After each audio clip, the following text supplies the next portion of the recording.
So, do you notice the resemblance? While I'm not a vase, there are many similarities between the journey this vase has taken and the journey of my life. While this vase looks fragile, it is actually forged from sturdy stock, steeped in history, and survived a trial by fire, much like my life. In order to know me, we must first look at the journey of the vase. My grandparents took a trip to Germany after World War II, and my grandmother fell in love with this vase. She brought it back, and for as long as I could remember, it sat on her mantle.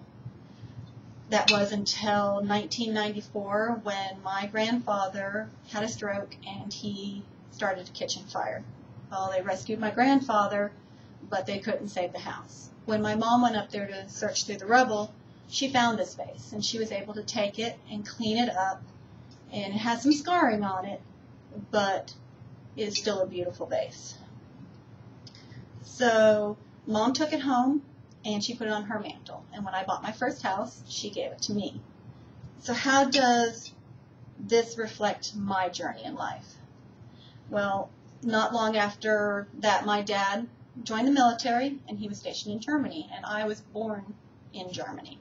My grandfather always told me that I came from good German stock, and I had made up my mind to go home to be born.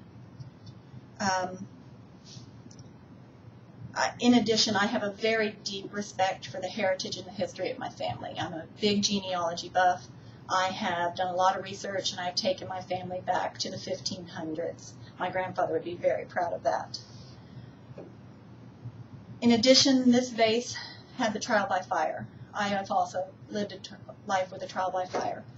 Shortly after the birth of my youngest son, I was diagnosed with thyroid cancer. And I lucked out. It was stage 1, and after some surgery and radiation, I am no worse for the wear except for a little scarring and a little imperfection. So now you know why this vase means so much to me and why it reflects my past. As this vase sits on my mantle, I think lovingly of my heritage, and I think of my family. I see the small scars on it, and I remember the fire. I know that I have survived too. So we may look fragile, but nothing can bring either of us down.